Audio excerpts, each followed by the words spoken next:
പറയുന്ന മുരുകനെ സംബന്ധിച്ച് ഇപ്പോൾ നമുക്ക് ശാസ്താരം എന്ന് പറയുന്ന രീതിയിൽ ശാസ്താവിനെ സംബന്ധിച്ചും ഒരു പ്രത്യേക കൽപ്പം തന്നെയുണ്ട്. ശാസ്ത്ര സങ്കല്പം തന്നെ അത്യുദാത്തമാണ്. അപ്പൊ ഇത്തരത്തിലുള്ള കാര്യങ്ങളെല്ലാം തന്നെ അപഗ്രഥിച്ച് പഠിക്കാനും നമുക്ക് ശക്തി സമാർജിക്കാനും വേണ്ടിയിട്ടാണ് ഈ യജ്ഞം നമ്മളിവിടെ നടത്തുന്നത്. ഇവിടെ നേരം വെളുത്ത് വരുമ്പോൾ നിങ്ങൾ കാണുന്നത് 3 കുണ്ടങ്ങളായിരിക്കും. ആ 3 കുണ്ടങ്ങളിൽ അഗ്നി ജ്വലിക്കുന്നതും കാണാൻ കഴിയും. ഈ 3 കുണ്ടങ്ങൾ ഇത്തരത്തിലുള്ള ക്രിയകൾക്ക് വേണ്ടിയിട്ടാണ്. വേദാന്തം പറയുക മാത്രമല്ല, വേദാന്തത്തിലേക്ക് കടന്നു കയറാൻ വേണ്ടിയിട്ടുള്ള കർമ്മ പദ്ധതി കൂടി ആവിഷ്കരിച്ചുകൊണ്ടാണ് നമ്മുടെ ഈ സത്രം ഇത്തരത്തിൽ നാം ചെയ്യാൻ തുനിയുന്നത്. നല്ലപോലെ ശ്രദ്ധിക്കുക. അതുകൊണ്ട് ചില കാര്യങ്ങൾ ആമുഖമായിട്ട് ഞാൻ പറയാൻ ആഗ്രഹിക്കുന്നത്, നാളെ വൈകുന്നേരം ഈ 3 വിഗ്രഹങ്ങളിലും പൂമൂടൽ ഉണ്ട്. പൂവ് എന്ന് പറയുന്നത് ആകാശത്തെ ദ്യോതിപ്പിക്കുന്നത്, ആകാശത്തെ സൂചിപ്പിക്കുന്നത്. ഹം ആകാശാത്മന പുഷ്പം കൽപ്പയാമി. അപ്പൊ എല്ലാ തരത്തിലും ആകാശതുല്യമായിരിക്കുന്ന അനന്തമായ അത്തരത്തിൽ എവിടെയാണോ നമ്മൾ ഒടുവിൽ എത്തിച്ചേരേണ്ടത്, അൾട്ടിമേറ്റായ ആത്യന്തികമായിട്ട് നമ്മുടെ ലക്ഷ്യം എന്ന് പറയുന്ന ആകാശതുല്യമായിരിക്കുന്ന പുഷ്പം, അത് എല്ലാവരും തന്നെ സംഘടകരുമായിട്ട് ആലോചിച്ച് കൊണ്ടുവരികയോ ഇവിടെ സംഘടിപ്പിച്ചുകൊണ്ട് ഇവിടെ 6 മുതൽ 7 വരെ നടക്കുന്ന ഭജനവേളയിൽ ഇവിടെ 3 ഈ വിഗ്രഹങ്ങളിലും ശാന്തിമാര്, പൂജകന്മാര് ആ പുഷ്പമെല്ലാം തന്നെ ഇങ്ങനെ അഭിഷേകം നടത്തിക്കൊണ്ട് പൂമൂടൽ എന്ന് പറയുന്ന ചടങ്ങ് എല്ലാവരും തന്നെ പങ്കെടുക്കുക. കാരണം അതിൽ തുടങ്ങുകയാണ് നമ്മളുടെ ഈ സത്രത്തിന്റെ പ്രത്യേകത. പൂമൂടൽ എന്ന് പറയുന്നത് തുടങ്ങാൻ കാരണം തന്നെ കിരാത അർജുനയത്തില് അർജുനൻ വാസ്തവത്തിൽ പാശുപതത്വം നേടുന്നതിന് വേണ്ടി തപസ്സനുഷ്ഠിച്ചപ്പോൾ ശിവനുമായിട്ട് ഒരു മല്ല യുദ്ധം തന്നെ വേണ്ടി വന്നു. കാട്ടാള വേഷത്തിൽ വന്നതുകൊണ്ട് തിരിച്ചറിയാൻ പറ്റാതിരുന്ന കാട്ടാളത്തെയും കാട്ടാളനും അവർക്കെതിരെ അസ്ത്രങ്ങളിങ്ങനെ കണാസ്ത്രങ്ങളെല്ലാം തന്നെ ഇങ്ങനെ തൂവിക്കൊണ്ടിരുന്നപ്പോൾ ആ അസ്ത്രങ്ങളെല്ലാം തന്നെ സൂനങ്ങളായിട്ട് പോകട്ടെ, പൂക്കളായിട്ട് പോകട്ടെ എന്ന് പാർവതി ദേവി ഇങ്ങനെ ശപിക്കുന്ന രംഗം അസ്ത്രങ്ങളെല്ലാം തന്നെ പുഷ്പങ്ങളായി മാറി. അതിനെ സൂചിപ്പിച്ചുകൊണ്ടും സ്മരിച്ചുകൊണ്ടുമാണ് കാടാമ്പുഴയില് ഇത്തരത്തിൽ നമ്മൾ പൂമൂടൽ തുടങ്ങിയത്. ഇന്ന് കേരളക്കരയിൽ അങ്ങോളം ഇങ്ങോളം മിക്ക ഭഗവതി ക്ഷേത്രങ്ങളിലും പൂമൂടലുണ്ട്.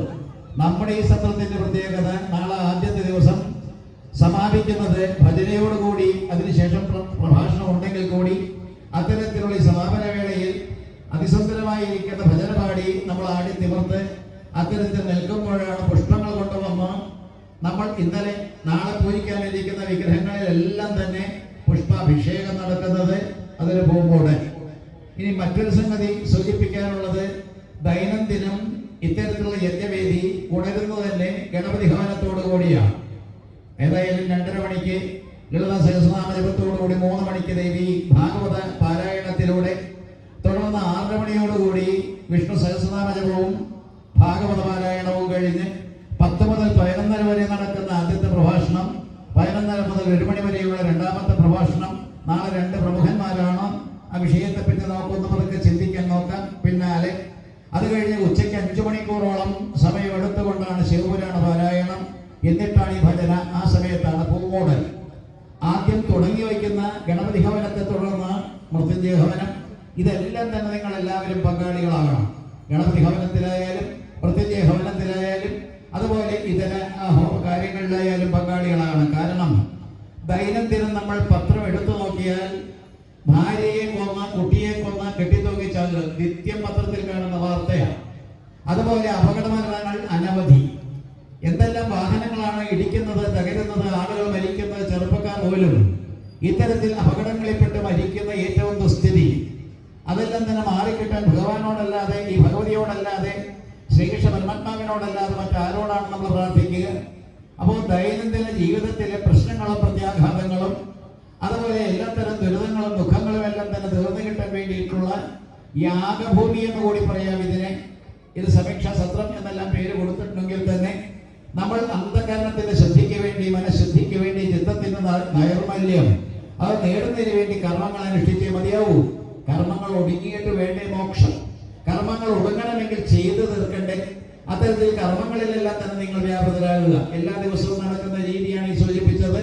2ാമത്തെ ദിവസം വൈകുന്നേരത്തെ പൂജകൾക്കെല്ലാം തന്നെ അല്പം വ്യത്യാസപ്പെടുത്തിക്കൊണ്ടാണ് മുട്ടറക്കലും അഴൽ എന്ന് പറയുന്ന ഒരു പ്രത്യേക പൂജയിൽ ദേവിക്ക് നമ്മൾ സമർപ്പിക്കുന്നത്. അപ്പൊ ഇതെല്ലാം തന്നെ മനസ്സിൽ വെച്ചുകൊണ്ട് വേണം ഇത്തരത്തിൽ നിങ്ങൾ ആദ്യം ഈ കേരളക്കരയിൽ തന്നെ ആരും തന്നെ 3 പുരാണങ്ങൾ ഒന്നിച്ച് നടക്കാൻ തന്റെ ഇടം കാണിച്ചിട്ടില്ല. ഇവിടെ തുടങ്ങിയ സമയം മുതൽ സർവശ്രീ ഗോപനായാലും പ്രസിഡന്റ് ആയാലും അതുപോലെ ആചാര്യന്മാർ പോലും ഈ പ്രദേശത്ത് അനവധി ആചാര്യന്മാരുണ്ട്, പൗരായണക്കാര്. അവരെല്ലാവരും തന്നെ പേടിച്ചിരണ്ടിരിക്കുക. എങ്ങനെ തീരും, പേടി പാടില്ല. ഹിന്ദു എന്ന് പറയുന്ന നമുക്ക്, അല്ലെങ്കിൽ നമ്മൾ എല്ലാവരും തന്നെ ഈ ഭാരതീയരെന്ന് അഭിമാനിക്കുന്നു എങ്കിൽ നട്ടലിന് നല്ല മൂപ്പും ഉറപ്പും ഉണ്ടെങ്കിൽ മാത്രമേ അത്തരത്തിലുള്ള അവകാശവാദം ഉന്നയിക്കാൻ നമുക്ക് പറ്റൂ. പേടിക്കാത്തവരാണ്. അത്തരത്തിൽ നിർഭയമായിരിക്കുന്ന ഒരവസ്ഥ. അഭയം എന്ന് പറയുന്നത് ദേവിയുടെ ഒരു മുദ്ര കൂടിയാണ്. ദേവിയുടെ മാത്രമല്ല, പല പല ദേവന്മാരും ഇരിക്കുന്ന അഭയപരതത്തോടു കൂടിയാണ്. അതിന്റെ അർത്ഥം തന്നെ ഫിയർലെസ്നെസ്, നിർഭയത്വം അല്ലെങ്കിൽ അഭയം.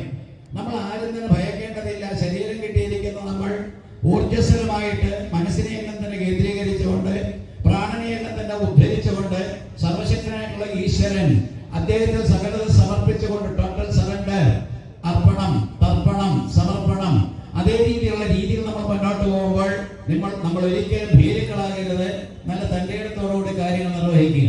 തീരുകയോ ഇല്ല എന്നുള്ള രീതിയാകരുത്. ഞങ്ങൾ പഠിക്കുന്ന കാലഘട്ടത്തിൽ പരീക്ഷയുടെ തലേദിവസം ഇരുന്ന് പഠിക്കാൻ നോക്കും. അപ്പോൾ എന്ന് മറ്റും പകുതി തീരില്ല. ഉടനെ അലഹബാദ് സീരീസ് ഗൈഡ് ഉണ്ട്. ആ ഗൈഡിൽ അവിടെ ഇവിടെയൊക്കെ തപ്പി നോക്കും. എന്നിട്ട് കിട്ടുന്നതെല്ലാം തന്നെ ചപ്പുചവറുകളെല്ലാം തന്നെ എഴുതി വെച്ച് തീർച്ചയായും ജയിച്ചു പോരുന്ന രീതിയല്ല നമ്മളുടേത്.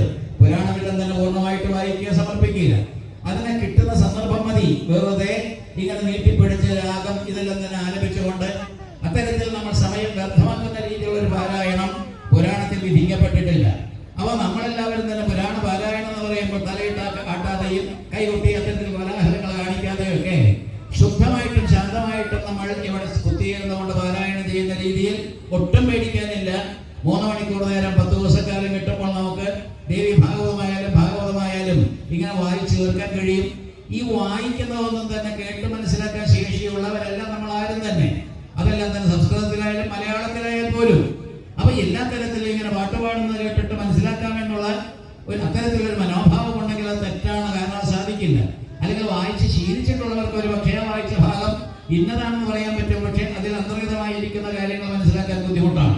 അപ്പൊ ഇതൊന്നും നമ്മൾ കണക്കിലെടുക്കേണ്ടതില്ല. 3 പുരാണവും വായിച്ച് സമർപ്പിക്കുന്ന രീതി, വാക്ക് അണ്ടർലൈൻ ചെയ്യേണ്ടത് സമർപ്പിക്കുക. സമർപ്പണമില്ലാത്തത് കൊണ്ടാണ് നമ്മൾ രക്ഷപ്പെടാത്തത്. ഇന്നത്തെ വിശിഷ്ട അതിഥിയായിരിക്കുന്ന ദേവിപ്രിയ അല്ലെങ്കിൽ ആ കുട്ടി എത്രമാത്രം സമർപ്പണ ബുദ്ധിയോടുകൂടിയാണ് ആളിയപ്പുറം അഭിനയിച്ചത്. ആ രംഗമെല്ലാം തന്നെ വാസ്തവത്തിൽ അത്തരത്തിൽ നല്ല മനോധൈര്യത്തോടു കൂടി 2-3 കാര്യങ്ങളാണ്. നല്ല ധൈര്യമുള്ള ഒരു വ്യക്തിത്വമായതുകൊണ്ട് അഭിനയിക്കാൻ കഴിഞ്ഞു. സമർപ്പണ ബുദ്ധി, അർപ്പണ ബുദ്ധിയുള്ളതുകൊണ്ട് അത് ഭംഗിയായി. ഇതെല്ലാം തന്നെ നമ്മുടെ യജ്ഞത്തിൽ ആവശ്യമാണ്.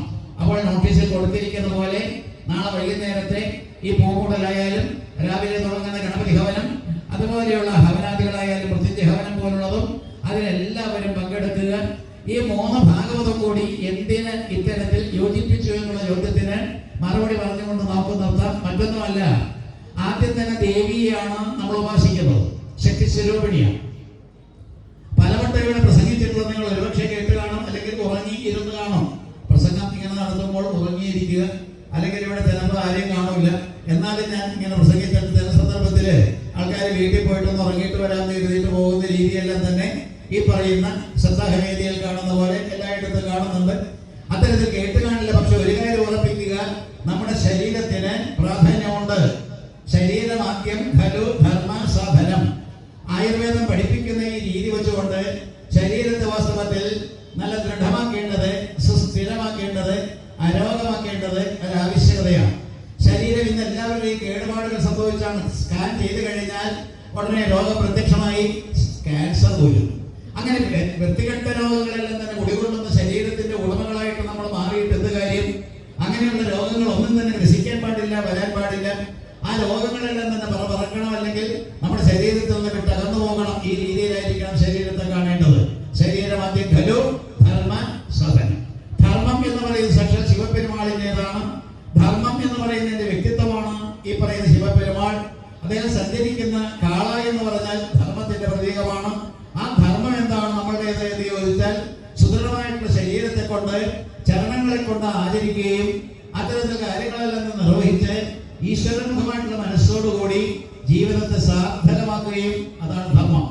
നമ്മൾ ജനിച്ചു കഴിഞ്ഞാൽ മരിക്കുന്നവരേക്ക് ചെയ്തു തീർക്കേണ്ട കാര്യങ്ങൾ ചെയ്തു തീർത്ത് പരസ്പരം വിദ്വേഷം വെച്ച് പുലർത്താതെ അല്ലെങ്കിൽ ഭേദബുദ്ധിയില്ലാതെ സമത്വ ബോധത്തോടുകൂടി നാനാജാതി മതസ്ഥരെല്ലാവരും സഹോദരി സഹോദരന്മാരാണെന്നുള്ള ആ മനോഭാവത്തോടുകൂടി അതിൽ നിന്ന് അണയുടെ വ്യതിചലിക്കാതെ മനുഷ്യാണ് മനുഷ്യത്വം എന്ന് ഗുരുദേവൻ പറഞ്ഞ പോലെ ആ മനുഷ്യത്വം കാത്തു സൂക്ഷിക്കുന്ന രീതിയിലേക്ക് പോകണമെന്ന് ശരീരം വേണം. അപ്പൊ ശരീരത്തെ ഉപയോഗിച്ചുകൊണ്ട് ഉറങ്ങാൻ മാത്രമല്ല ഊണിനോടൊപ്പം തന്നെ പല കാര്യങ്ങളും ചെയ്ത് തീർക്കാനുള്ളത് കൊണ്ട് അക്കൂട്ടത്തിൽപ്പെട്ടതാണ് ഈ ആധ്യാത്മികത. ആദ്യം തന്നെ നമ്മൾ ഉപാസിക്കുന്നത് സാക്ഷാൽ ദേവിയെ ശിവപെരുമാളിനെ, ഈ പരബ്രഹ്മത്തെ, പരബ്രഹ്മമായാലും പടനിലത്തിലെ ഈ പരബ്രഹ്മമായാലും ആ ഈശ്വര സ്വരൂപത്തെ നമുക്ക് കിട്ടണമെങ്കിൽ നമ്മൾ ആശ്രയിക്കേണ്ടത് സാക്ഷാൽ ദേവിയെയാണ്. ദേവി എന്ന് പറയുന്ന ശക്തി സ്വരൂപിണി ഈ പ്രപഞ്ചത്തിന്റെ എല്ലാ പ്രക്രിയകളും പ്രതിഭാസങ്ങളും നിയന്ത്രിക്കുന്നവൾ ആ അമ്മയുടെ ആസ്ഥാനമായിട്ട് നമ്മുടെ ശരീരത്തിൽ തന്നെ കണ്ടുകൊണ്ടാണ് നമ്മൾ ആർഷസംസ്കാരം നമ്മളെ പഠിപ്പിച്ചത്. അല്ലയോ ഭക്തന്മാരെ, അല്ലയോ യോഗവിദ്യ എല്ലാം തന്നെ കൈകാര്യം ചെയ്യാൻ ജനിച്ചിരിക്കുന്ന മനുഷ്യരെ, നിങ്ങളുടെ ശരീരത്തിലേക്ക് തന്നിരിക്കുന്ന നട്ടെല്ലിന്റെ ചുവട്ടിൽ അവിടെയാണ് ഈ അമ്മ. നമ്മൾ ആദ്യത്തെ ഈ പറയുന്ന ക്ഷേത്രത്തിൽ ശ്രീകോവിലിന്റെ ഉള്ളിൽ പ്രതിഷ്ഠിച്ചിരിക്കുന്ന ജഗദീശ്വരി മറ്റെങ്ങുമല്ല, നമ്മുടെ നട്ടെല്ലിന്റെ ഉള്ളിൽ താഴെത്താണെന്ന് ഇങ്ങനെ ഉറപ്പിച്ചുകൊണ്ട് മുന്നോട്ട് കയറാൻ നമ്മൾ ശ്രമിച്ചു കഴിഞ്ഞാൽ നമുക്ക് കിട്ടും. എല്ലാം തരം ശ്രദ്ധമായിരിക്കുന്ന അനുഭവം കിട്ടും, അനുഭൂതി കിട്ടും, നേട്ടങ്ങൾ കൈവരിക്കാൻ കഴിയും. ജീവിതാന്ത്യത്തിൽ മരിക്കുന്ന വേളയിൽ ഈ ശരീരത്തെ ത്യജിക്കുന്ന സന്ദർഭത്തിൽ ഞാൻ നേടേണ്ടത് നേടി എന്നുള്ള അഭിമാനത്തോടുകൂടി കൃത്യനായിട്ട് നമുക്ക് മരിക്കാൻ സാധിക്കും. അങ്ങനെയുള്ള അമ്മ താഴത്ത്.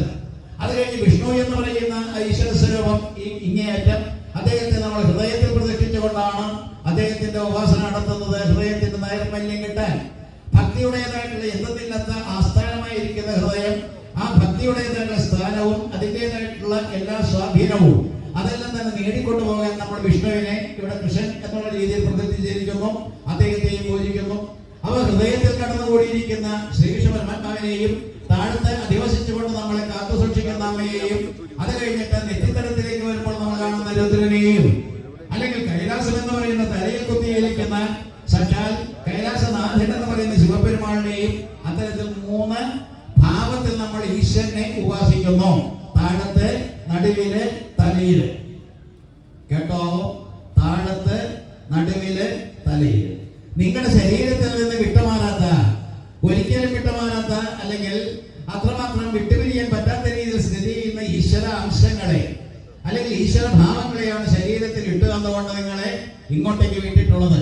ഈ ഭൂമിയുടെ ഉപരിതലത്തിൽ ഈ സ്റ്റേജിൽ ഇത്തരത്തിലുള്ള അല്ലെങ്കിൽ ആടി തിമർത്ത് എല്ലാ കാര്യങ്ങളും ചെയ്യാനായിട്ട് കിട്ടിയിരിക്കുന്ന ശരീരത്തില് ഈ ത്രിവിധങ്ങളായിട്ടുള്ള ഭാവങ്ങളുണ്ട്. ദേവിയും നിങ്ങളിൽ, വിഷ്ണുവും നിങ്ങളിൽ, ശിവനും നിങ്ങളിൽ. അപ്പോൾ നിങ്ങളിൽ നിന്ന് വ്യത്യസ്തമായിട്ടുള്ള ഈശ്വര സ്വരൂപത്തെ നമുക്ക് കാണേണ്ടതില്ല. ആ ഈശ്വരന്റെ ശരീരത്തിൽ പ്രതിഷ്ഠിച്ചുകൊണ്ടിരിക്കുന്ന നമ്മൾ എല്ലാവരും തന്നെ പുറമേ വച്ചാരാധിച്ചുകൊണ്ട് അകത്തുകൂടി കൊള്ളുന്ന ഈശ്വരനെ കാണാൻ വേണ്ടിയിട്ടുള്ള 10 ദിവസക്കാലമാണ് ഈ യജ്ഞത്തിന് വേണ്ടി നമ്മൾ വിനിയോഗിക്കുന്നത് എന്ന് ചുരുക്കം. ഇന്നത്തെ ഈ കാലഘട്ടത്തിൽ പ്രത്യേകിച്ചും നമുക്കൊന്ന് സ്വാമിയെ വിളിച്ചുകൊണ്ട് മുന്നോട്ട് കയറിയാലോ? അല്പം പെട്ടെന്ന് കിട്ടോളാം. സ്വാമിയേ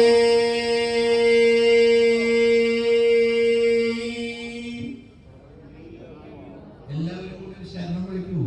നിങ്ങൾ പടകലത്തെ അയ്യപ്പന്റെ ഏറ്റവും അടുത്താണ്. സ്വാമിയേ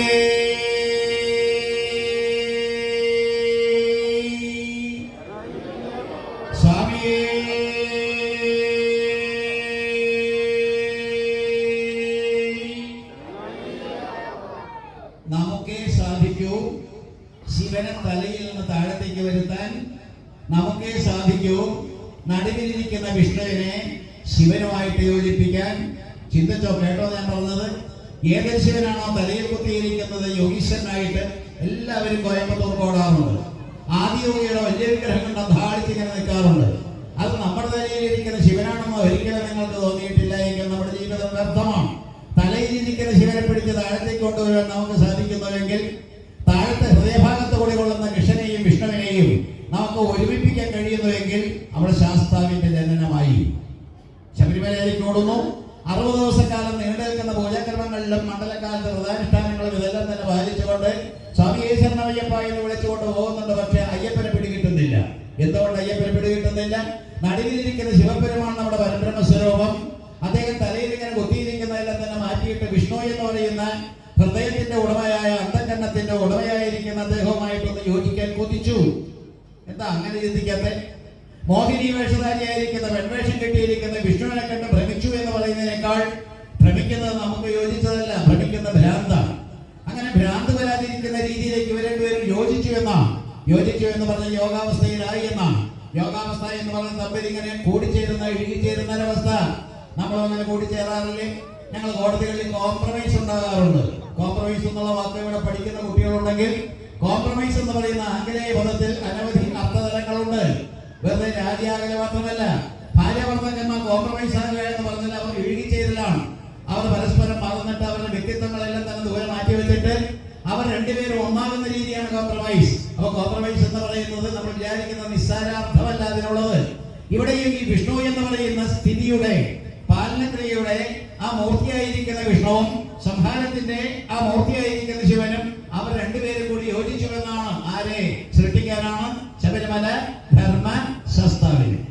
അപ്പൊ ഈ ശബരിമല ധർമ്മശാസ്താവ് എന്ന് പറയുന്ന സങ്കല്പം ഒന്നുകൂടി ഞാൻ പറഞ്ഞു കൊള്ളട്ടെ.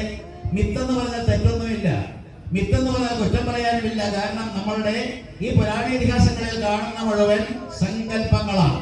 അതിനെപ്പറ്റി രണ്ട് വാക്ക്. ഈ സങ്കല്പം എന്ന് പറഞ്ഞാൽ സമ്യക്കായിട്ട് കൽപ്പിക്കുന്നതാണ്, വെറും ഇമാജിനേഷൻ അല്ല.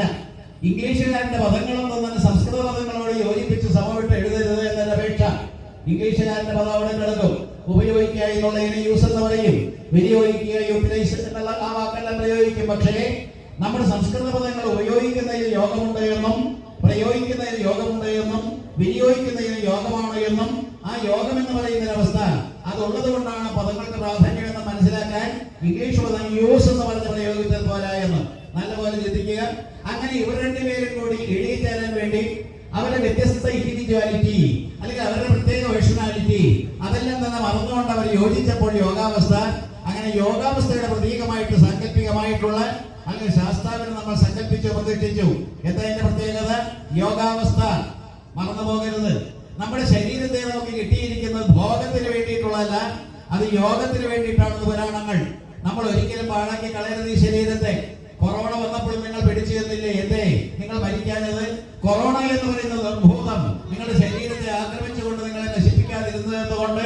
നിങ്ങളുടെ തപശക്തിയുടെ ഫലം, പരബ്രഹ്മ സ്വരൂപമായിട്ടുള്ള ഈ പടനിലത്തിലെ ആ ശിവസ്വരൂപത്തിന്റെ അനുഗ്രഹം. അപ്പോൾ മന്ത്രാദികളെല്ലാം തന്നെ ഉപയോഗിച്ചുകൊണ്ട് ഈ വൈറസ് അത്തരത്തിലുള്ള ഏറ്റവും ദുഷ്ടന്മാരായിട്ടുള്ള ശക്തിവിശേഷങ്ങളെ നമുക്ക് നിശേഷം നശിപ്പിക്കാനോ ആട്ടി ഓടിക്കാനോ കഴിയും. അത് ഉച്ചാടനം എന്ന് പറയും, സംഹരിക്കുക എന്ന് പറയും. അപ്പൊ ഇവിടെയെല്ലാം തന്നെ ഒരു യോഗാവസ്ഥ. ശ്രോതാക്കൾ നല്ലപോലെ ശ്രദ്ധിക്കുക. നിങ്ങളോട് എനിക്ക് ആത്മാർത്ഥതയുള്ളത് കൊണ്ടാണ് സർവശ്രീ ഗോപൻ ഒരു പ്രത്യേകിച്ച് ഒരു യജ്ഞം ഇങ്ങനെ വിഭാവനം ചെയ്യണമെന്ന് പറഞ്ഞപ്പോൾ എന്റെ മനസ്സിലേക്ക് പരബ്രഹ്മം തന്നെ തോന്നിച്ചതാണ് ഇത്തരത്തിൽ പുരാണത്രയ സമീക്ഷ എന്ന് പറയുന്ന രീതിയിൽ ഒരു യജ്ഞമാകട്ടെ എന്ന്. നിങ്ങൾ ആത്മാർത്ഥമായിട്ട് സഹകരിക്കണം. ശരീരത്തെയെല്ലാം തന്നെ കെൽപ്പുള്ളതാക്കി തീർക്കണം, മനസ്സിനെയെല്ലാം തന്നെ ഉറപ്പുള്ളതാക്കി തീർക്കണം. യോഗാവസ്ഥ എന്ന് പറയുന്ന പ്രത്യേക പദവി അലങ്കരിക്കാനുള്ള യോഗ്യത നമ്മൾ സമ്പാദിക്കണം. ഒന്നുകൂടി ചോദിക്കട്ടെ, യോഗ്യത ആ വാക്കിന്റെ അർത്ഥം എന്താ? യോഗ്യത. അപ്പൊ യോഗ്യത എന്ന് പറയുമ്പോൾ പരീക്ഷയ്ക്ക് എഴുതി ജയിച്ചതുകൊണ്ട് യോഗ്യത എന്ന് പറയുന്ന എലിജിബിലിറ്റി അത് ഇംഗ്ലീഷുകാരന്റെ പദമാണ്. അതിവിടെ കൂട്ടിക്കുഴക്കരുത്. യോഗ്യത എന്ന് പറഞ്ഞാൽ യോഗമുള്ളവരാണ്. എന്താണാവോ യോഗം? യോഗം എന്ന് പറഞ്ഞാൽ ഈശ്വരനുമായിട്ട് താതാത്മ്യം പ്രാപിച്ചത് മാത്രം. അപ്പൊ എപ്പോഴാണ് നമുക്ക് യോജിക്കാൻ കഴിയുന്നത്? അപ്പോൾ മാത്രമേ വാസ്തവത്തിൽ പ്രയോജനമുള്ളൂ, അപ്പോഴേ ഉപയോഗമുള്ളൂ, അപ്പോഴേ യോഗമുള്ളൂ. ആ യോഗാവസ്ഥ അത് ഉണ്ടാക്കിയപ്പോൾ ആര് നമുക്ക് ഈശ്വര സ്വരൂപമായിട്ട് വന്നു? ശബരിമല ധർമ്മശാസ്താവ്. ഒന്ന് വിളിക്കാമോ? 60 കാലം കഴിഞ്ഞു. ഇനി ചെലവാകാത്ത അരവണയ്ക്ക് അവിടെ ഇരിപ്പുണ്ടെന്ന് അറിഞ്ഞൂടാ. ഞാൻ പ്രസിഡന്റായിട്ട് ദേവസ്വം ബോർഡിന്റെ ഒരു അമ്പലത്തിൽ ഇങ്ങനെ ഇരിക്കുന്ന കാലഘട്ടത്തിലാണ് എരിവാലും വേറെ സന്ദർഭത്തിലാണ് ഇരുമ്പിന്റെ ആണിയും ഒക്കെ ഈ അരവണയിലൂടെ കടന്നു വന്നത്. ശ്രദ്ധിക്കാതെ ഇങ്ങനെ ഉണ്ടാക്കി കൂട്ടുക. അപ്പൊ അതെല്ലാം തന്നെ അവിടെ ഉണ്ടായിരിക്കും. അതൊന്നുമല്ല അയ്യപ്പ ദർശനത്തിലൂടെ നമ്മൾ സമ്പാദിക്കേണ്ടത്. അവിടെ വാസ്തവത്തിൽ തത്വമസി എന്ന് പറഞ്ഞുകൊണ്ടിരിക്കുന്ന പരമാചാര്യൻ, ജന്മത്തെ പിടിച്ചുകൊണ്ടിരിക്കുന്ന പരമാചാര്യൻ, അവിടെ കടന്നു വരുന്നവരെല്ലാവരും അയ്യപ്പനാണോ എന്നുള്ള ബോധം ഉണർത്തി തരുന്ന പരമാചാര്യൻ, നീയും ഞാനും തമ്മിൽ വ്യത്യാസമില്ല എന്ന് കൂട്ടി ഉറപ്പിക്കുന്ന പരമാചാര്യൻ, അദ്ദേഹത്തെ ഒന്ന് മനസ്സിൽ കണ്ടുകൊണ്ട് യോഗാവസ്ഥ പ്രാപിച്ചുകൊണ്ട് സൃഷ്ടമായിരിക്കുന്ന ഈശ്വര സ്വരൂപം എന്നുള്ള രീതിയിൽ ഒന്ന് വിളിക്കാമോ? 10 വയസ്സ് കഴിഞ്ഞവർക്കും ആകാം, 50 വയസ്സിന് മുമ്പുള്ളവർക്കും ആകാം. അവിടെ ചെല്ലാൻ പാടില്ല എന്നേ ഉള്ളൂ. നമുക്ക് വാസ്തവത്തിൽ സ്വാമിയെ ശരണമയ്യപ്പ എന്ന് വിളിക്കുന്നതിന് 10 വയസ്സ് കഴിഞ്ഞു എന്ന് പറഞ്ഞ് ആരെങ്കിലും തടസ്സം പറയാറുണ്ടോ? സ്വാമിയെ വിളിക്കാം. സ്വാമിയെ ഇങ്ങനെ വിളിക്കുമ്പോഴാണ് യോഗാവസ്ഥയിലേക്ക് കിടക്കുക. ഒരു കൊച്ചുകുട്ടിയായാലും മുതിർന്നവരായാലും എല്ലാവരും തന്നെ സ്വാമിയെ വിളിക്കുമ്പോൾ ആ യോഗാവസ്ഥയിലേക്ക് കടക്കാൻ വേണ്ടി ഒന്ന് നീട്ടി വിളിക്കാം. നീണ്ട് ഇവിടെ നിന്ന് ദൂരമില്ല എങ്കിൽ തന്നെ ആ പമ്പയിലെത്തിയിട്ട് കരിമലയോ ഇതെല്ലാം തന്നെ കഴിഞ്ഞ് ശബരിമലയിൽ ഈശ്വര സ്വരൂപമായിട്ടുള്ള അയ്യപ്പന്റെ സന്നിധിയിലേക്ക് ചെല്ലുമ്പോൾ അവിടെ വൈഷ്ണവ ശൈവ സങ്കലനം സാധിച്ചുകൊണ്ട് ആജ്ഞാചക്രത്തിൽ വർത്തിക്കുന്ന ആജ്ഞാചക്രം നെറ്റിത്തടമാണ്. ആ നെറ്റിത്തടത്തിൽ ഇങ്ങനെ വർത്തിക്കുന്ന അഗ്നിസ്വരൂപമായിട്ടുള്ള ശാസ്താവിനെ നമുക്ക് കാണാം. അദ്ദേഹം ഇങ്ങനെ കിഴക്കോട്ടേക്ക് കണ്ണം നട്ടിരിക്കുന്നുണ്ട്. അദ്ദേഹം ഉറ്റുനോക്കുന്ന കാന്തമലയിലേക്കാണ്. കാന്തമല എന്ന് പറയുന്ന സഹസ്രാരപത്മത്തിലേക്ക് നിങ്ങൾക്ക് കടക്കണമെങ്കിൽ പ്രധാന ഇഷ്ടാനങ്ങളിലൂടെ ഈ ആജ്ഞാചക്രത്തിൽ കയറിയാലല്ലാതെ തലയിലേക്ക് കടക്കാൻ കഴിയില്ലല്ലോ. അത്തരത്തിലുള്ള ആഗ്രഹത്തോടുകൂടി ഞങ്ങളെ ഒന്ന് ഉയർത്തണം, ഞങ്ങളെ ഉണർത്തണം, മനസ്സിനെ മാംസത്തിൽ ഉണർത്തണം എന്നെല്ലാം പാട്ടിൽ പറയുന്ന പോലെ എല്ലാ തരത്തിലും ഈ ശരീരത്തിൽ നിന്ന് ഇങ്ങനെ ഉണർത്തിക്കൊണ്ടുപോകുന്ന അല്ലയോ ശാസ്താവേ ഞങ്ങളെ രക്ഷിക്കണമെന്നുള്ള രീതിയിൽ സ്വം എന്ന് പറയുന്ന സ്വാമിപദം അലങ്കരിക്കാനുള്ള തന്റേതായിട്ടുള്ള ആത്മശക്തിയെ ഉണർത്തി തന്നുകൊണ്ട് ഞാൻ അത് തന്നെയാണ് നിങ്ങൾ ഉറപ്പിച്ചുകൊണ്ട് ആത്മരൂപമായിരിക്കുന്ന സ്വം അതാണ് ഞാൻ എന്ന് പറഞ്ഞുകൊണ്ട് സ്വാമി എന്ന് പറഞ്ഞാൽ എന്റെ ഉള്ളിൽ കൂടി കൊള്ളുന്ന ഈശ്വര ചൈതന്യം അത് മനസ്സിലാക്കിയിട്ടുള്ളവരാണ് എന്ന് കണ്ടുകൊണ്ട് ആ അയ്യപ്പസ്വാമിയെ ചിന്മന്ത്ര പിടിച്ചിട്ടുള്ള അയ്യപ്പസ്വാമിയെ തന്റെ ഹൃദയത്തിൽ തന്നെ ഇങ്ങനെ കണ്ടുകൊണ്ട് അവിടെ വിരാജിച്ചിരുന്ന ആത്മസ്വരൂപമാണെന്ന് സങ്കല്പിച്ചുകൊണ്ട് മനസ്സിലാക്കിക്കൊണ്ട് ഉറക്കെ വിളിക്കുക. അവിടെ ഇവിടെയൊക്കെ അത് വൈബ്രന്റ് ആകട്ടെ, എല്ലാ തരത്തിലും അത് പ്രകമ്പനം കൊള്ളട്ടെ. പ്രപഞ്ചം മുഴുവൻ നമ്മുടെ ഉള്ളിൽ മാത്രമല്ല അവിടെയും കുത്തിയിരുന്നവണ് നമ്മളെ അനുഗ്രഹിക്കുന്ന 12 വയസ്സുകാരൻ.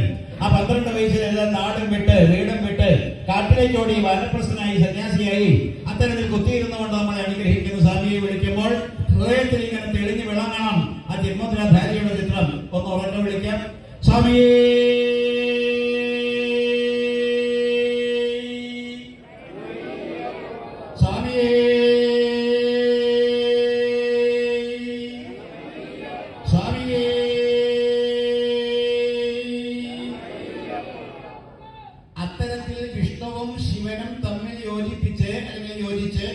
നമുക്കൊരു അയ്യപ്പസ്വാമിയെ കിട്ടിയപ്പോൾ അവിടെ ഇതാ ഒരു മാളികപ്പുറത്തമ്മ.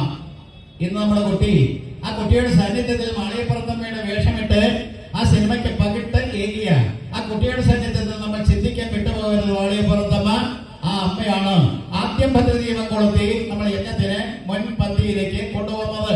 ആ അമ്മയാണ് നിങ്ങളുടെ ചുവട്ടിലുണ്ട് എന്ന് പറഞ്ഞത്, ആ വിഷ്ണുവാണ് നിങ്ങളുടെ ഹൃദയത്തിലുണ്ട് എന്ന് പറഞ്ഞത്, ആ ശിവനാണ് നിങ്ങളുടെ തലയിലുണ്ട് എന്ന് പറഞ്ഞത്. ഇതിനെ എല്ലാത്തിനെയും കൂടി യോജിപ്പിച്ചാൽ നമുക്ക് ശബരിമലയിൽ പോകുന്നത് സുസാധ്യമാക്കി തീർക്കാം. ഇവിടെ ഇരുന്നു കൊണ്ട് തന്നെ സാധിക്കും. കാരണം എന്താ, വളരെ പാടുപെട്ട് കെട്ടും നിറഞ്ഞ് ഇരുമണി കെട്ടുമായിട്ട് ഞാൻ ഓടി തളർന്ന് സാമ്പത്തിക ക്ലേശവും ഈ പറഞ്ഞുകൊണ്ട് മനക്ലേശവും എല്ലാ തരം ദുരിതങ്ങൾ അനുഭവിച്ചുകൊണ്ട് ഓടേണ്ട കാര്യമില്ല. നമ്മുടെ ഈ പഠനത്തിൽ നമ്മളെ പ്രതിഷ്ഠിച്ചിരിക്കുന്ന ഈ 3 വിഗ്രഹങ്ങളെ ഉറ്റുനോക്കിക്കൊണ്ട് സഖാ ധർമ്മശാസ്താവിനെ അവിടെ കണ്ടുകൊണ്ട് അദ്ദേഹത്തിന്റെ അടുത്ത് തന്നെ വിരാജിച്ചതെന്ന മാളികപ്പുറത്തമ്മ സഖാ ജഗദീശ്വരി ആ അമ്മയെയും കണ്ടുകൊണ്ട് അത്തരത്തിൽ നമുക്ക് എല്ലാ തരത്തിലും ശ്രേഷ്ഠത, കഴിവ്, നിപുണത, നൈപുണ്യം, വൈഭവം, ശ്രേഷ്ഠത ഇതെല്ലാം തന്നെ കൈവരിക്കാൻ സാധിക്കും. ആ ഭാവത്തിൽ മാളികപ്പുറത്തമ്മയെ ചിന്തിച്ചുകൊണ്ട് ഒന്നുകൂടി വിളിക്കാമോ? സ്വാമിയേ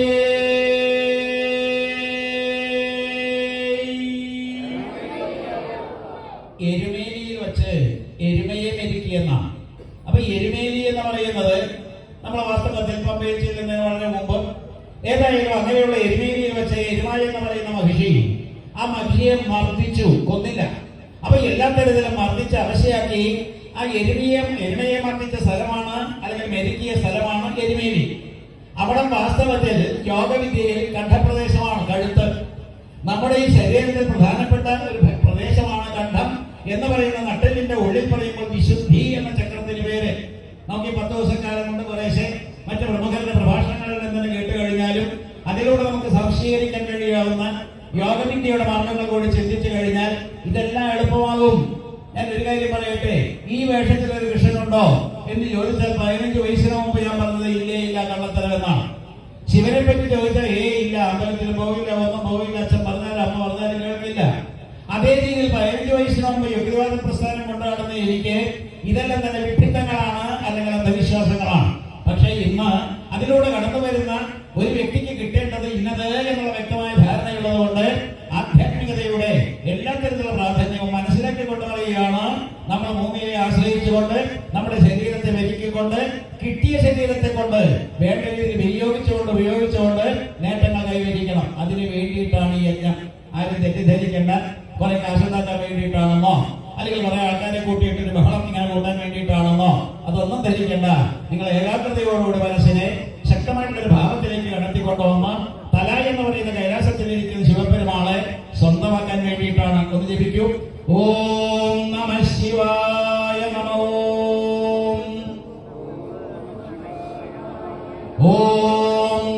ശിവായ നമഃ.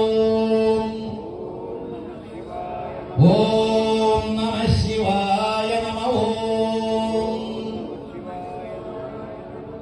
ഇനി അമ്മയെ ഒന്ന് കൂട്ടാണെങ്കിലോ ഭഗവാന്റെ ഇടതുവശത്താണ്, മനഃപൂർവ്വം വെച്ചതാണ്. തുടക്കത്തിൽ തന്നെ ഇടതുവശത്ത് അമ്മയെ വയ്ക്കാൻ കാരണം കാളിമാതാവ് ധർമ്മഭംഗിയായിരിക്കുന്ന പരമേശ്വരന്റെ അദ്ദേഹത്തിന്റെ ഇരിപ്പനുസരിച്ച് ഇടതുവശം വാമഭാഗം ഭാര്യയുടെ പദം. ആ അമ്മയെ കൂടി കൂട്ടിയിട്ട് ജപിക്കാം. ഓം നമഃ ശിവായ ശിവായ നമഃ. ശിവായ അമ്മ. ഓം നമഃ ശിവായ ശിവായ നമഃ. ഓം നമഃ ശിവായ ശിവായ നമഃ. ഒന്ന് ചെറുതായിട്ട് ചിന്തിക്കും. ഓം നമഃ ശിവായ തലയില്, ശിവായ നമഃ ഓം താഴത്ത്. അങ്ങനെ താഴത്തും തലയിലുമായിട്ടിരിക്കുന്ന ഭാര്യാഭർത്താക്കന്മാര് അങ്ങനെ വിയോജിച്ചിരിക്കുന്ന, വിയോജിക്കുക വിയോഗം, യോജിക്കുക യോഗം, അങ്ങനെ രണ്ട് ഭാഗങ്ങളിലായിട്ടിരിക്കുന്ന ഇവരെ യോജിപ്പിക്കാൻ വേണ്ടി ശ്രമിക്കുമ്പോഴാണ് ഇടയിലൊരു വിഷ്ണു, അത് ഹൃദയത്തിൽ അന്ധകരണത്തിൽ. ഇടത്തും വലത്തുമായിട്ടുള്ള രണ്ട് പ്രദേശങ്ങളിൽ ഗുരുഗണപതിമാരാണ്. ഇടത്ത് ഗുരു, വലത്ത് ഗണപതി. ഒരു വരവരച്ചിങ്ങനെ അതിനെ യോജിപ്പിച്ചു കഴിയുമ്പോൾ ആ നേർവരയുമായിട്ട് ഖണ്ഡിക്കുന്ന രംഗം വരുന്നുണ്ട്. തലയിലുള്ള ആ ശിവപെരുമാളെ ഗുരുവിനെ താഴത്തുള്ള ഗണപതിയുമായിട്ട് യോജിപ്പിച്ചുകൊണ്ട് മറ്റൊരു നേർവര വരയ്ക്കുമ്പോൾ രണ്ട് നേർവരകളിൽ ഖണ്ഡിക്കുന്ന പ്ലസ് എന്ന് പറയുന്ന ഒരു ചിഹ്നം സംജാതമാകുന്നു. ഈ പ്ലസ് ആണ് പിന്നാലെ നമ്മൾ സ്വസ്തി ചിഹ്നമാക്കി മാറ്റുന്നത്. പൂജയ്ക്ക് മറ്റും ഉപയോഗിക്കുന്ന സ്വസ്തി ചിഹ്നം.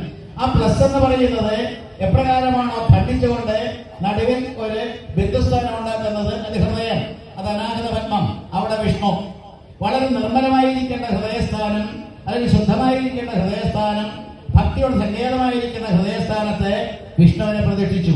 നോക്കൂ, നമ്മൾ ഇത്തരത്തിൽ താഴത്തും തലയിലുമായിട്ട് അങ്ങനെ അകന്നു ജീവിക്കുന്ന പാർവതി പരമേശ്വരന്മാരെ യോജിപ്പിക്കാൻ വേണ്ടിയിട്ട് ഭക്തി എന്ന് പറയുന്ന രസത്തോടുകൂടി സാക്ഷാൽ വിഷ്ണുവിന്റെ സാന്നിധ്യത്തിൽ വിഷ്ണുവിനെ സ്വീകരിച്ചുകൊണ്ട് അവരെ തമ്മിൽ യോജിപ്പിച്ചപ്പോൾ നമുക്ക് കിട്ടിയതാണ് അയ്യപ്പസ്വാമി. അല്ലാതെ ആണും കോഴി ചേർന്നപ്പോൾ എങ്ങനെ ഒരു കുട്ടി ഉണ്ടാകുമെന്ന് പറയുന്നത് ശാസ്ത്രത്തിന് നിരക്കുന്നതല്ല, യോജിക്കുന്നതല്ല എന്നെല്ലാം പ്രസംഗിക്കുമ്പോൾ ഇതിന്റെ ആഹാര്യംശം, ഈ സൂക്ഷ്മത, അല്ലെങ്കിൽ ഏറ്റവും ശ്രേഷ്ഠമായിരിക്കുന്ന ആധ്യാത്മികതയിലുള്ള എന്നെന്നില്ലാത്ത ബാഷ്പീകരണം കൊണ്ട് സാധിക്കുന്ന സ്പിരിച്വൽ എന്ന് പറയുന്ന സ്പിരിറ്റായി വരുമ്പോൾ മാത്രം നമുക്ക് ലഭ്യമാകുന്ന ആകാശതലത്തിലേക്ക് കടന്ന തിരോധാനത്തിലൂടെ കിട്ടുന്ന അനുഗ്രഹം, അത് മനസ്സിലാക്കണമെങ്കിൽ ഇത്തരത്തിലുള്ള ചിന്ത ആവശ്യമാണ്. പുരുഷനായിരിക്കുന്ന ആണായിരിക്കുന്ന ശിവപെരുമാള് ഒരിക്കൽ പെണ്ണായി വേഷം കെട്ടിയ നടുഭാഗത്തിരിക്കുന്ന വിഷ്ണുവിന്റെ പെൺവേഷം കണ്ട്, മോഹിനി വേഷം കണ്ട് ഭ്രമിച്ചു എന്ന് പറയുന്നതെല്ലാം തന്നെ വിഡ്ഢിത്തമാണ്. ഭ്രമിക്കാത്തവനാണ് ശിവൻ. യാതൊരു കാരണവശാലും ഭ്രമിക്കുകയില്ല. തന്നെ ഭ്രമിപ്പിക്കാൻ നോക്കിയ കാമദേവനെ ദഹിപ്പിച്ചവനാണ് ശിവൻ. പാർവതിയുമായിട്ടുള്ള പരിണയം നടക്കാൻ വേണ്ടിയിട്ട് തന്റെ ഈ ആവനാഴിയൊന്ന് സുവനങ്ങളിലൊന്ന് പുഷ്പങ്ങളിലൊന്ന് അതെടുത്തിങ്ങനെ പ്രയോഗിക്കാൻ നോക്കിയപ്പോൾ തന്റെ തൃക്കണ്ണിൽ നിന്ന് മുതിർന്ന അഗ്നിയെ ദഹിച്ചുപോയി കാമദേവൻ. നിങ്ങൾക്കറിയാവുന്ന കഥ. അങ്ങനെയുള്ള അദ്ദേഹം ഭ്രമിക്കുകയോ, ഈ സ്ത്രീവേഷം കെട്ടിയിരിക്കുന്ന മോഹനൻ എന്ന് പറയുന്ന വിഷ്ണു മോഹിനി വേഷം കെട്ടിയിട്ട് അവിടെ ഇരുന്നു എന്ന് പറയുമ്പോൾ അത് കാണാൻ കൊതിച്ചു എന്ന് പറയുന്ന കഥാഭാഗങ്ങളെല്ലാം കഥയുടെ പ്രാധാന്യം മാത്രം കൊടുക്കുക, കാര്യത്തിന് യാതൊരു പ്രസക്തിയും അവിടെ ഇല്ല എന്ന് ചിന്തിച്ചുകൊണ്ട് ആണോ ഒരിക്കലും പെണ്ണ് എന്ന് പറയുന്ന രീതിയിലേക്ക് വരില്ല. കലാമണ്ഡലം നായരോ നിങ്ങളുടെ അടുത്ത് ഏതെങ്കിലും കഥയിൽ നടനുണ്ടെങ്കിൽ ആ നടൻ പെൺവേഷം കെട്ടിയാൽ ഉള്ളോടുള്ള അയാളാണ്. ഭാഗ്യമായിട്ട് കെട്ടി ചമച്ചിരിക്കുന്ന ആ വേഷവിധാനം കൊണ്ട് പെണ്ണിന്റെ ഭാവമായി എന്ന് മാത്രമേ ഉള്ളൂ. അപ്പൊ ഇവിടെ ഗർഭപാത്രമില്ലാത്ത, പെണ്ണം അല്ലാത്ത ആണ് പെണ്ണ് വേഷം കെട്ടിയ ആ മോഹിനി എങ്ങനെ പ്രസവിക്കാനാണ്? അതൊന്നും നമുക്ക് ചിന്തിക്കേണ്ട കാര്യമില്ല. അവിടെ വിഷ്ണുവും ശിവനും തമ്മിൽ യോജിച്ചു. ഏതൊരു ശിവശബ്ദവും അല്ലെങ്കിൽ വിഷ്ണു ശബ്ദവും, ഏതൊരു ഹൃദയവും ഏതൊരു ബുദ്ധിയും ആണ് യോജിച്ചതെന്ന് ചിന്തിച്ചാൽ മതി. അതിനെ യോജിച്ചു കഴിഞ്ഞാൽ നമുക്ക് ഭ്രാന്തില്ലാതെ വരും. ഭ്രാന്ത് വരാതിരിക്കാനുള്ള വിദ്യയാണ്. നമ്മൾ ആരും തന്നെ ഭ്രമിക്കാതിരിക്കാനുള്ള വിദ്യയാണ്. അങ്ങോട്ടും ഇങ്ങോട്ടും ആലപാലം നടക്കാതിരിക്കാനുള്ള വിദ്യയാണ്.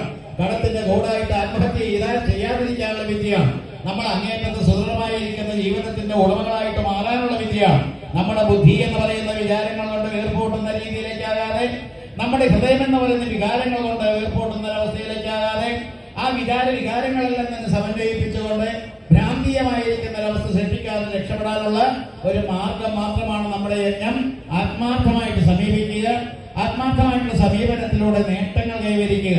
പല യജ്ഞങ്ങൾ നമ്മൾ നടത്തി പോന്നിട്ടുള്ള ഈ വേദിയിൽ പരബ്രഹ്മത്തിന്റെ സാന്നിധ്യം അത് നമുക്കുള്ളത് കൊണ്ട് നമുക്ക് ആ പരബ്രഹ്മ സ്വരൂപത്തെയും കൂടി ഒന്ന് ധ്യാനിക്കാം. പ്രണവം. ഓ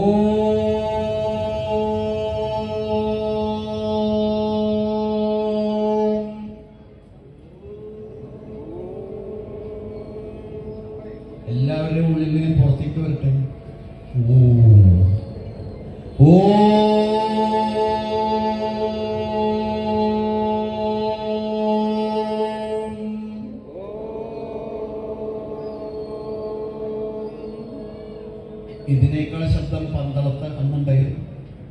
പന്തളത്തെ ഇതിനേക്കാൾ ശബ്ദം ഉണ്ടായിരുന്നു. അപ്പൊ ഒന്നുകൂടി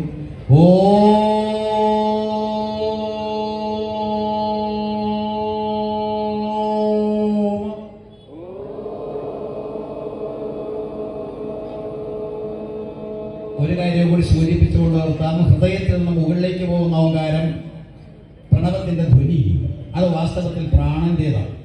നമ്മൾ കൈകാര്യം ചെയ്യുന്ന ഈ ശരീരത്തിന്റെ സുരക്ഷ പ്രാണനെ കൊണ്ടാണ് സാധിക്കുന്നത്. പ്രാണൻ വിട്ടുപോയാൽ നമ്മൾ ശവങ്ങളായി. അപ്പോൾ ശവമാകാതിരിക്കുന്ന പ്രാണന്റെ സാന്നിധ്യം ഉള്ളത് കൊണ്ടാണ് ഹൃദയത്തിൽ നിന്ന് താഴത്തേക്ക് ഒരു പ്രാണൻ പോകുന്നുണ്ട്. അതിന്റെ പേര് അപാനൻ എന്നാണ്. ആ അപാന താഴത്തേക്കും പ്രാണൻ മുകളിലേക്കും പോയിക്കൊണ്ടിരിക്കുന്നതിനെ സമീകരിക്കാൻ വേണ്ടിയിട്ടാണ് വിദ്യ. അതിന് ഓങ്കാരം ജപിക്കുന്ന പോലെ ഒരു ഈങ്കാരവും കൂടി ജപിക്കാൻ.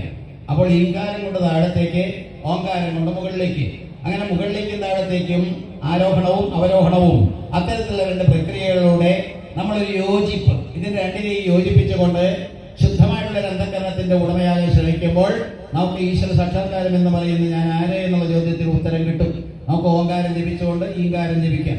ഇതെല്ലാം തന്നെ ശിവപുരാണം നടക്കുമ്പോൾ ഞാനിവിടെ ഇട്ട് തന്നിട്ടുള്ളതാണെന്നാണ് എൻ്റെ ഓർമ്മ. ഇട്ട് തന്നിട്ടുള്ളത് ആരെല്ലാം കേട്ടിട്ടുണ്ട്, ആരെല്ലാം കൈകാര്യം ചെയ്തിട്ടുണ്ട്, ആരെല്ലാം തന്നെ പ്രായോഗിക തലത്തിൽ ഇത് കൊണ്ടുവന്നിട്ടുണ്ട് എന്നറിയില്ല. അപ്പൊ എല്ലാ തരത്തിലും ഓം എന്ന് ജപിച്ചുകൊണ്ട് കയറുക, മുകളിലേക്ക് മാക്സിമം കയറുക. അങ്ങനെ അതിൻ്റെതായ ക്ലൈമാക്സിൽ എത്തിയിട്ട് താഴത്തേക്ക് ഇറങ്ങുമ്പോൾ ഈ എന്ന് പറഞ്ഞുകൊണ്ട് താഴത്തേക്ക് പോവുക. നമ്മുടെ ശരീരത്തെ കേന്ദ്രീകരിച്ചാവുമ്പോൾ തലവരേക്ക് പോവുക, ഓം ഈ എന്ന് പറഞ്ഞുകൊണ്ട് മൂലാധാരം അമ്മയുടെ ആസ്ഥാനത്തിലേക്ക് പോവുക. അങ്ങനെ ശിവന്റെ സ്ഥലവും അമ്മയുടെ സ്ഥലവും രണ്ടും കൂട്ടിമുട്ടിച്ചുകൊണ്ട് ഓം ഈ എന്നിങ്ങനെ ജപിക്കുമ്പോൾ ഇടയിൽ നമുക്ക് വിഷ്ണു ഭഗവാനെ കാണാം. അന്ധകരണത്തിൽ ഇങ്ങനെ സുഷുപ്തിയിലാണ്ടുകൊണ്ട്, യോഗ നിദ്രയിലാണ്ടുകൊണ്ട് പാലാഴിയിൽ പള്ളി കൊള്ളുന്ന അനന്തൻ എന്ന് പറയുന്നതിനെ തന്നെ ചെയ്യിക്കുന്ന വിഷ്ണുവിന്റെ സാന്നിധ്യവും നമുക്ക് അനുഭവവേദ്യമാകും. അതാണ് അന്ധകരണം എന്ന് പറയുന്ന മനസ്സ്, ബുദ്ധി, ചിത്തം, അഹങ്കാരം. നമുക്കൊന്ന് ജപിക്കാം.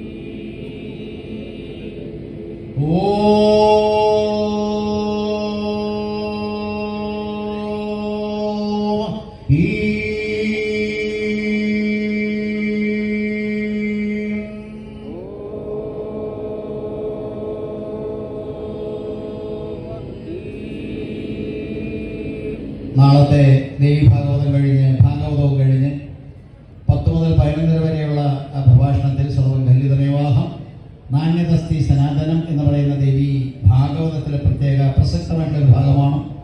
ഈ കാണുന്നതൊക്കെ ഞാനാണ്.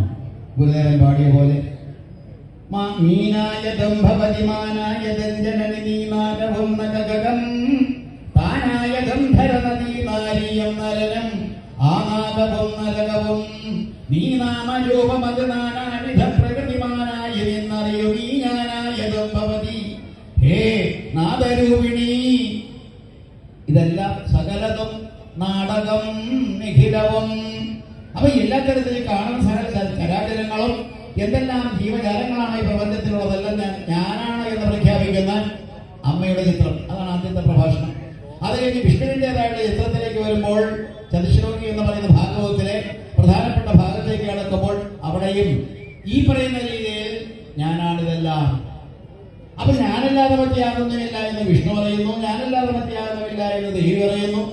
ഇനി ശിവന്റെ പ്രഖ്യാപനവും ഒടുവിലേക്ക് വരുമ്പോൾ കോടിയുദ്ധ സംഹിതയില് ആ ശിവരാത്രി മഹാത്മ്യം തന്നെ പറയുന്ന വേളയിൽ ശിവന്റേതായ തത്വനിരൂപണം പലയിടത്തും വരുന്നതിൽ നിന്ന് പരിശോധിക്കുമ്പോൾ അവിടെയും പറയുന്ന ശിവൻ ഞാനാണിതെല്ലാം. അപ്പൊ ഒരു കാര്യം ചിന്തിച്ചു നോക്കുക, നിങ്ങളാര് ശിവനാണ്, നിങ്ങളാര് വിഷ്ണുവാണ്, നിങ്ങളാര് ഭഗവതിയാണ്. മൂന്നും ഒന്നേലുള്ള മട്ടിലേക്ക് കൊണ്ടുവരാൻ വേണ്ടിയിട്ടുള്ള പ്രയത്നമാണ് നമ്മുടെ ഈ പറയുന്ന പുരാണത്രയ സമീക്ഷ. നല്ലപോലെ ശ്രദ്ധിച്ച് കാര്യങ്ങൾ കൈകാര്യം ചെയ്യാൻ എല്ലാവരും ശ്രദ്ധിക്കുക. തമാശയ്ക്ക് എടുക്കരുത്. കാരണം നമ്മുടെ ജനതതി വാസ്തവത്തിൽ ആത്മാർത്ഥമായിട്ട് സനാതന ധർമ്മത്തെ അന്വേഷിച്ചിട്ടില്ല. ആ സനാതന ധർമ്മത്തിന്റെ പരമകാഷ്ഠയില് ജാതിയില്ല, മതമില്ല. ഗുരുദേവൻ അദ്വൈതാശ്രമത്തിൽ പ്രഖ്യാപിച്ച പോലെ നമുക്ക് ജാതിയില്ല എന്ന് പറയണമെങ്കിൽ നാം അറിവാകുന്നു എന്ന് പറയണം. അതുപോലെ നാം നമ്മുടെ ശരീരമല്ലല്ലോ എന്ന് കൂടി പറയണം. നാം നമ്മുടെ ശരീരമല്ലല്ലോ, നാം അറിവാകുന്നു, നമുക്ക് ജാതിയില്ല. അപ്പൊ അത്തരത്തിലുള്ള പ്രയോഗത്തിലേക്കും അനുഭവത്തിലേക്കും നമ്മൾ കടന്നു വരണമെങ്കിൽ ഈ പുരാണത്തിലെ സമീക്ഷ അക്ഷരത്തിലും അർത്ഥത്തിലും എല്ലാവരും തന്നെ സ്വീകരിച്ച കാര്യങ്ങൾ കൈകാര്യം ചെയ്യാൻ ശ്രമിക്കുക.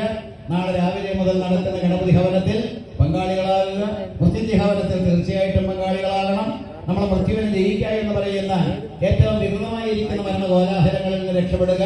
എല്ലാ തരത്തിലും ആത്മാർത്ഥമായിട്ട് ആത്മാവിനെ അന്വേഷിച്ചുകൊണ്ട് ശരീരത്തെ ത്യജിക്കുന്ന സർവശക്തമായിരിക്കുന്ന ഒരു അനുഭവത്തിലേക്ക് കടന്നു വരിക. അതുപോലെ ദേവീപരമായിട്ടുള്ള ഹോമങ്ങളും ഇവിടെ സുദർശന ഹവനമായാലും തൃഷ്ടിപ്പ എന്ന് പറയുന്ന ഭഗവതിയെ ചൊല്ലിയുള്ള ഹവനമായാലും ദുരിതങ്ങൾ ഹനിക്കാനും ശത്രുവീഴ ഒഴിവാക്കാനും വേണ്ടിയിട്ടുള്ള ക്രിയകൾ ഇതെല്ലാം തന്നെ മാന്ത്രിക വിഷയങ്ങളാണെങ്കിൽ കൂടി അതിലും എല്ലാവരും പങ്കെടുക്കുക. ഹോമധൂമങ്ങളെല്ലാം തന്നെ ഈ യജ്ഞശാലയിൽ ഇങ്ങനെ വളർന്ന് അങ്ങനെ ഒഴുകി അടക്കുമ്പോൾ നമ്മുടെ യജ്ഞ അന്തരീക്ഷവും ഈ പറയുന്ന പ്രദേശവും എല്ലാം തന്നെ ഭംഗിയായിട്ട് ശുദ്ധീകരിക്കപ്പെടും. ആ പൊള്യൂട്ടനാകുകയല്ല ഈ ഹോമധൂമങ്ങളെ കൊണ്ട് നടക്കുന്നത്. പൊള്യൂഷൻ എന്ന് പറയുന്ന മലിനീകരണത്തെ നിവാരണം ചെയ്യലാണ്. അപ്പൊ എല്ലാ തരത്തിലും ശുദ്ധമായിട്ടൊരു അന്തരീക്ഷം ഉണ്ടാക്കിയെടുക്കാനുള്ള രാവിലെ നടക്കുന്ന പാരായണവും ഹോമാദികളും കഴിഞ്ഞിട്ട് ഈ പ്രഭാഷണം വരുമ്പോൾ സമീക്ഷ എന്ന് പറയുന്ന സമ്യക്കായിട്ടുള്ളൊരു വീക്ഷണം, എന്താണ് ഈ കഥകളിലൂടെ നമ്മൾ അറിയേണ്ടത് എന്നുള്ള രീതിയിലേക്ക് കടക്കാനുള്ള ഒരു വേദിയായിട്ട് ഇത് മാറുമ്പോൾ ഈ 10 ദിവസക്കാലം പരബ്രഹ്മത്തിന്റെ നമ്മുടെ സാക്ഷാൽ ഈശ്വര സ്വരൂപത്തിന്റെ അനുഗ്രഹം കൊണ്ട് നമ്മൾ തേജോനിധികളായിട്ട് മാറും. ശ്രേയസ്സും പ്രേയസ്സും എല്ലാം തന്നെ സ്വാഭാവികമായിട്ടും നമുക്ക് കിട്ടും. അത്തരത്തിലുള്ള നേട്ടങ്ങൾ കൈവരിക്കാൻ ഇടവരട്ടെ. നാളെ ആദ്യത്തെ പ്രഭാഷണം വയപ്രം ചെറുപ്പക്കാരനായിട്ടുള്ള ഒരു വ്യക്തിത്വമാണ്. കോഴിക്കോട് ഭാഗത്ത് നിന്ന് വരുന്ന അദ്ദേഹം വയപ്രം വാസുദേവ പ്രസാദ്. അദ്ദേഹമാണ് സർവം ഖലിതമേവാഹം നാന്യതസ്തി സനാതന. സർവശ്രേഷ്ഠമായിട്ട് ഈ കാണുന്ന ചരാചരങ്ങളെല്ലാം തന്നെ എന്നിൽ നിന്ന് വിഭിന്നമല്ല എന്ന് അമ്മ പ്രഖ്യാപിക്കുന്നത്. തുടർന്ന് ഭാഗവതത്തിലെ അഹം ഏവാസമേവാഗ്രേ നാന്യത്യ സദസ്സുപരം ശ്രേഷ്ഠമതിയായിരിക്കുന്ന വിശ്വാസംപോരി സാറ് കോട്ടയത്തുകാരൻ, അദ്ദേഹമാണ് അവതരിപ്പിക്കുന്ന ആ സബ്ജക്ട്. രണ്ടും തന്നെ വാസ്തവത്തിൽ അർത്ഥവത്തായിട്ട് നമ്മൾ ചിന്തിക്കുമ്പോൾ ഈശ്വരന്റെ ഭാവമല്ലാതെ ഇവിടെ യാതൊന്നുമില്ല എന്ന് കാണാം. ഈശാവാസ്യമിതം സർവം എന്ന് പറയുന്ന ഈശാവാസ്യ ഉപനിഷത്തിലെ ആ മന്ത്രം വളരെ പ്രസക്തമാവുകയും ചെയ്യും. വൈകുന്നേരം എന്റേതായിട്ടുള്ള പ്രഭാഷണം വരുമ്പോൾ പരബ്രഹ്മമായ ശിവൻ ഒരേ ഒരു ചിന്ത എന്നുള്ള രീതിയിലേക്ക് കടന്നു വരുമ്പോൾ പരബ്രഹ്മത്തെ ആരാധിക്കുന്ന പരമാത്മ സ്വരൂപത്തെ മാത്രം ആർജിക്കാൻ ആഗ്രഹിക്കുന്ന ഒരു ജനതയാണ് നമ്മുടെ സനാതനധർമ്മത്തിൽ ജനിച്ചു വീണ ആംശ സന്തതികളായിട്ടുള്ള നമ്മുടെ പൈതൃകമെല്ലാം തന്നെ വീണ്ടെടുത്തുകൊണ്ട് ശക്തമായിരിക്കുന്ന മനസ്ഥിതിയും അത്തരത്തിൽ ദൃഢമായിരിക്കുന്ന ബുദ്ധിയും ശരീരം അതുപോലെ തന്നെ രോഗ ദൃഢമായിരിക്കുന്ന ഒരവസ്ഥയും ആത്മഭാവത്തെ ആർജിക്കലും ഇതെല്ലാം തന്നെ നമ്മുടെ ലക്ഷ്യമാകട്ടെ എന്ന് പ്രാർത്ഥിക്കുകയാണ്. എല്ലാ തരത്തിലും പ്രപഞ്ചത്തിൽ ഇപ്പൊ എത്ര ചൂടാണെന്ന് നോക്കൂ. ഇത്തിരി തണുപ്പ്, ഇത്തിരി ചൂട്. സൂര്യൻ അടുത്തിട്ടൊന്നുമല്ല, ഇവിടുത്തെ വാസ്തവത്തിൽ അന്തരീക്ഷത്തിന്റെ മാറ്റം കൊണ്ടാണ്. അല്ലെങ്കിൽ ഭൂമിയുടെ ഈ പറയുന്ന എല്ലാ തരത്തിലും എന്തൊക്കെയോ ഈ ചലനത്തിൽ വന്ന വ്യതിയാനങ്ങൾ കൊണ്ടാണ്. എന്തായാലും ഇതെല്ലാം തന്നെ ഭീകരമായിട്ടുള്ള അന്തരീക്ഷത്തെ സൃഷ്ടിക്കാനായിട്ട് മുന്നോട്ട് പോകുമ്പോൾ ആ പ്രകൃതിയെ അതിജീവിക്കാൻ വേണ്ടിയിട്ട് അമ്മ അനുഗ്രഹിക്കട്ടെ. പ്രകൃതിയെ അതിജീവിച്ചുകൊണ്ട് നല്ലൊരു മനസ്ഥിതി വരുത്താനായിട്ട് ശ്രീകൃഷ്ണ പരമാത്മാവ് അനുഗ്രഹിക്കട്ടെ. എന്നിട്ട് തലയിലേക്ക് കടന്ന് നല്ലൊരു ബുദ്ധിതലം, എന്നതില്ലാത്ത നല്ലൊരു വിചാരധാര നമ്മൾ ഉണ്ടാകട്ടെ എന്ന് പ്രാർത്ഥിച്ചുകൊണ്ട് നമുക്കൊന്ന് ജപിക്കാം. ഓം സഹനാവവതു സഹനൗ ഭുനക്തു സഹ വീര്യം കരവാവഹൈ തേജസ്വിനാവധീതമസ്തു മാ വിദ്വിഷാവഹൈ. ഓം ശാന്തി ശാന്തി ശാന്തി. ഋഗ്വേദത്തിലെ അഗ്നിമീളെ പുരോഹിതം തുടങ്ങുന്ന സാരസ്വതം എന്ന് പറയുന്ന ആ സ്തുതിയിലൂടെയാണ് ആ ഋക്കുകളെല്ലാം തന്നെ അവസാനിപ്പിച്ച് പല പല ഭാഗങ്ങൾ താണ്ടിയിട്ട് ഋഗ്വേദം കൊണ്ട് നമ്മളെ എത്തിക്കുന്ന സംവാദ സൂക്തത്തിലാണ്. സംവാദ സൂക്തം എന്ന് പറയുന്ന ഏകപത്യ സൂക്തം മനസ്സും തമ്മിൽ പൊരുത്തപ്പെട്ടുകൊണ്ട് ഇന്നിപ്പോ ഭാര്യ ഭർത്താക്കന്മാര് ഏതൊരു ഫാമിലി കോടതി എടുത്താലും ജില്ലതോറും ഓരോന്നല്ല, ജില്ലതോറും അനവധി, അങ്ങനെ എല്ലായിടത്തും ആയിരക്കണക്കിന് കേസുകൾ കെട്ടിക്കിടക്കുന്ന പരസ്പരം പൊരുത്തമില്ലാത്ത രീതിയിലേക്ക് കടന്നു വരുന്ന ദാമ്പത്യ ജീവിതം, അതിന്റെ അലസണ്ട, അതിന്റെ അലങ്കോലപ്പെട്ട അവസ്ഥ, ഇതെല്ലാം തന്നെ അറുതി വരുത്തിക്കൊണ്ട് രക്ഷ പ്രാപിക്കാനായിട്ട് ഋഗ്വേദം തന്നെ ഉപദേശിക്കുന്ന ഒടുവിലത്തെ ഈ സംവാദ സൂക്തമായി പത്ത് സൂക്തമാണ്. സംസവി ദിവസേ വൃഷന്നഗ്നേ വിശ്വന്നര്യായിളസ്പദേ സമിത്യസേ സനോ വസുന്യാപര സംഗച്ഛധ്വം സംവദധ്വം സമോമനാംശയാനദ ദേവാഭാഗം യഥാപൂർവേ സിഞ്ചാനാന ഉപാസതേ സമാനോ മന്ത്രസമിതി സമാനി സമാനം മനസ്സഹ ചിത്തമേഷം സമാനം മന്ത്രമഭിമന്ത്രേവ സമാനേന മോഹവിഷാലുഹോമി സമാനേവ കോപി സമാന ഹൃദയാനിവ സമാനമസ്തു ഓം മനോ യഥാവസ്തു സഹസതി. ഓം ശാന്തി. ഓം സ്വസ്തി പ്രജഭ്യാം പരിപാലയന്തം ന്യായേന മാർഗേണ മഹിം മഹിഷ ഗോബ്രാഹ്മണേഭ്യഃ ശുഭമസ്തു നിത്യം. ലോകാ സമസ്താ സുഖിനോ ഭവന്തു. ലോകാ സമസ്താ സുഖിനോ ഭവന്തു. ലോകാ സമസ്താ സുഖിനോ ഭവന്തു. അഹം അഹമികയ, ഞാൻ മുൻപേ എന്ന് പറഞ്ഞുകൊണ്ട് ഇന്ന് കാണിച്ച ഈ ഉത്സാഹം എല്ലാ ദിവസവും ത്രൂ ഔട്ട്, അതായത് വെളുപ്പിന് 3 മണി മുതൽ രാത്രി 9 മണി വരേക്ക് നീണ്ടു നിൽക്കുന്ന ആ യജ്ഞവേദിയിലെ 18 മണിക്കൂർ നേരം എല്ലാവരുടെയും സാന്നിധ്യം കൊണ്ട് സമ്പുഷ്ടമാകട്ടെ ഈ അന്തരീക്ഷം. അതുകൊണ്ട് പരബ്രഹ്മസ്വരൂപം നമ്മെ അനുഗ്രഹിച്ചുകൊണ്ട് തേജോനിധികളായി മാറുന്ന നിങ്ങൾ എന്തെന്നില്ലാത്തൊരു ഉൾക്കാഴ്ച, വ്യക്തമായിട്ടുള്ളൊരു ധാരണയും ധ്യാനവും എല്ലാം തന്നെ ഉൾക്കൊള്ളുന്ന ജീവിത രീതി, ഇതെല്ലാം തന്നെ എല്ലാവർക്കും ഉണ്ടാകട്ടെ എന്ന് പ്രാർത്ഥിച്ചുകൊണ്ട് നിർത്തുന്നു. നാളത്തെ ആ നോട്ടീസിൽ പറഞ്ഞിരിക്കുന്ന സംഗതികളെല്ലാം തന്നെ ഒന്ന് ശ്രദ്ധിക്കുക, പ്രഭാഷണങ്ങൾ ശ്രദ്ധിക്കുക. അതോടൊപ്പം തന്നെ നിത്യവും നടക്കുന്ന ചടങ്ങുകൾ അല്ലെങ്കിൽ പൂജാതി കാര്യങ്ങളും ഹോമാദി കാര്യങ്ങളും പുഷ്പാഞ്ജലി പോലുള്ള കാര്യങ്ങളും എല്ലാം തന്നെ മുറയ്ക്ക് നടക്കുന്ന 3 വേദികളാണ്. അതിലെല്ലാത്തിലും നമുക്ക് പൂജകന്മാരുണ്ട്. അപ്പൊ ആ പൂജകന്മാരെ കൊണ്ട് നമുക്ക് വാസ്തവത്തിൽ പുഷ്പാഞ്ജലി നടത്തുകയും ഹോമം അതെല്ലാം തന്നെ നടത്തുകയും ചെയ്യാനുള്ള അവസരം ഇവിടെ ഒരുക്കിയിട്ടുണ്ട്. ഇത്രമാത്രം 3 കൂടി കലർത്തിയ അത്തരത്തിലുള്ള യജ്ഞം അസുലഭമായതുകൊണ്ട് നിങ്ങൾ ഈ സുവർണാവസരം പാഴാക്കാതെ ഇരിക്കുക എന്നുള്ള ഭക്തരോടുകൂടി നിർത്തുന്നു. ഓം നമഃ ശിവായ നമ. ഓം നമഃ ശിവായ നമ. ഓം നമഃ ശിവായ. ശുഭം ശുഭം ഗുരു ഗുരു ശിവായ നമ. ഓം നമഃ ശിവായ.